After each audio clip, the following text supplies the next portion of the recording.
Baik. Perkenalkan, nama saya Anugrahi Cita Putri Dilaga.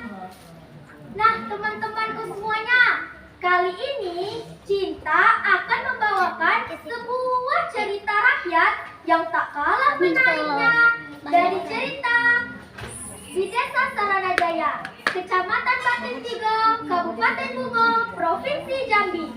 Yuk didengari teman-teman. Pada zaman dahulu kala, seorang remaja bernama Upik hidup sebatang kara. Kedua orang tua dan adiknya meninggal akibat diterpa angin puting beliung. Tragedi itu selalu terbayang oleh Upik. Kala itu, ia dan keluarganya tinggal di kebun karet milik ayahnya. Mereka hanya sesekali pulang ke dusun, hanya untuk berbelanja kebutuhan sehari-hari. Meskipun mereka memiliki gubuk di dusun, itu hanya tempat istirahat sejenak.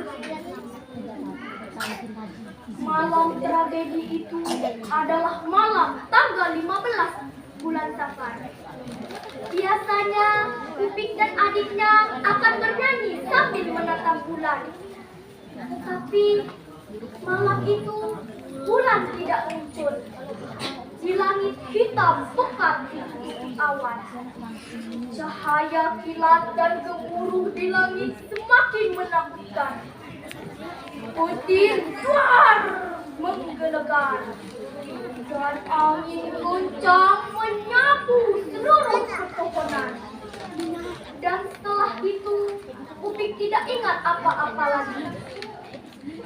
Keesokan harinya Upik terbangun pukul 3 sore. Ia kebingungan melihat orang dusun ramai di gubuknya. Pamannya yang bernama Marzuki menceritakan kejadian yang sebenarnya.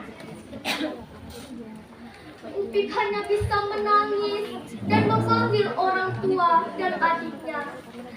Mak, Bapak, Adik. Upik tersadar dari lamunannya. Sambil menyeka air mata, ia kembali bekerja memotong rumput untuk pakan kambing kesayangannya yang bernama Saryek. Saryek bukanlah kambing biasa. Saryek adalah kambing ajaib yang dimiliki oleh Upik.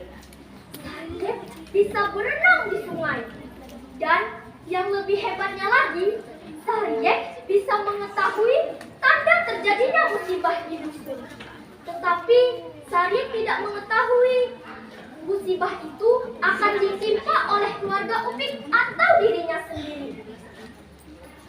Suatu hari, Saryek bersuara keras sekali sehingga terdengar hingga penjuru dusun.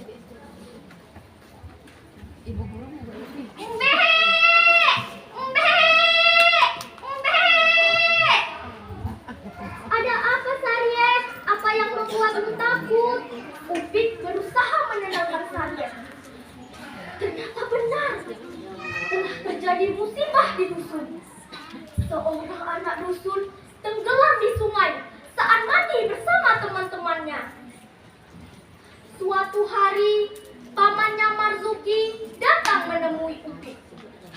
Dengan wajah yang ganas, ia langsung berkata, Upik, tanah dan gubuk yang kau tempati ini adalah milik saya. Pamannya memulai pembicaraan. Bukankah tanah dan gubuk ini adalah warisan nenek dan ibu saya? Upik bertanya kepada pamannya. Benar, tetapi ayahmu punya utang kepada paman. Untuk melunasinya, tanah dan gubuk ini sebagai jaminannya. Terang Upik. Tapi semasa ayah saya masih hidup, ia tidak pernah bercerita masalah ini kepada kami. Begini saja, Pik. Kalau kamu tidak mau rumah dan tanah ini, bagaimana kalau kambing kamu saja sebagai jaminannya? Saya lebih baik kehilangan rumah dan tanah ini daripada harus kehilangan kambing saya. Kalau begitu, mulai besok tinggalkan tempat ini. Karena tanah ini mau saya jual. Bentak pamannya. Pagi-pagi sekali, Upik sudah pergi dari hidupnya. Tujuannya entah kemana. Ia dan kambingnya menyeberangi sungai Batang Tebo dan mencari hutan adat tempat berlindung. Upik membuat pondok dari kayu. Sementara Sariet sang kambing kesayangannya tidur di bawah pondok. Tanpa rasa takut, ia menggali umbi-umbian di tengah hutan untuk memenuhi kehidupan sehari-hari. Karena kerja kerasnya, Upik memiliki kebun karet yang luas sekali. Masyarakat semakin berkembang, kebutuhan semakin meningkat. Orang-orang mulai merambah hutan adat untuk dijadikan kebun karet dan ladang, termasuklah pamannya. Pada akhirnya, sampailah mereka di dekat Upik mengasingkan diri. Awalnya, Upik merasa risih dengan kedatangan orang-orang itu. Namun, pada akhirnya, Upik mulai terbiasa hidup berdampingan.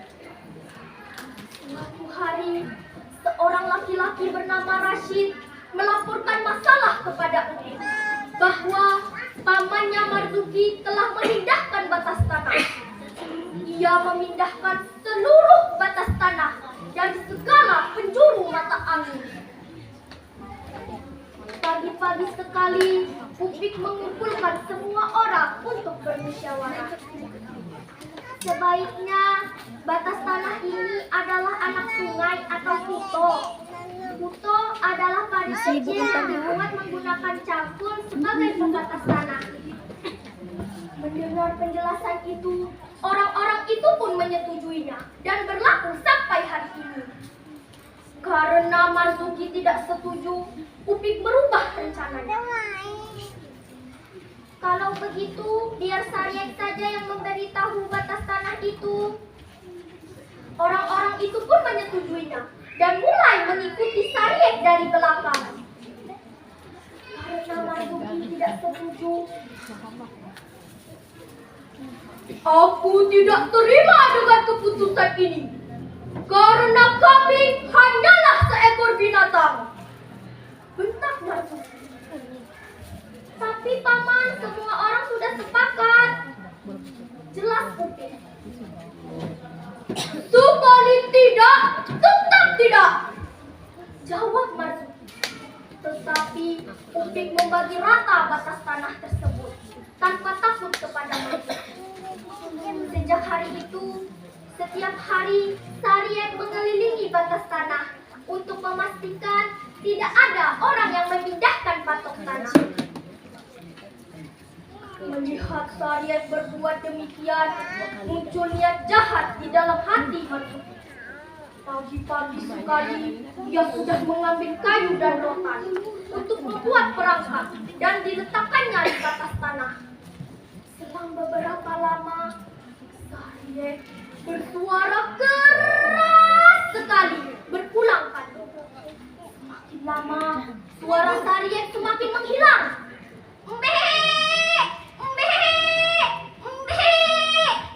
Orang-orang kebun dan Upik berlari ke arah suara Sariet.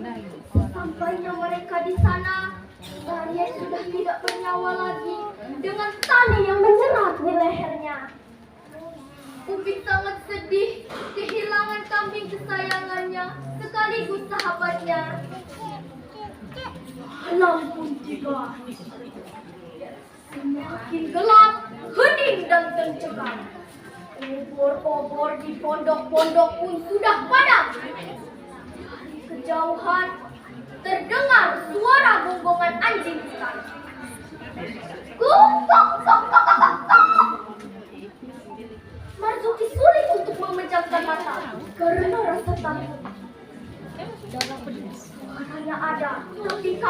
tidak ada.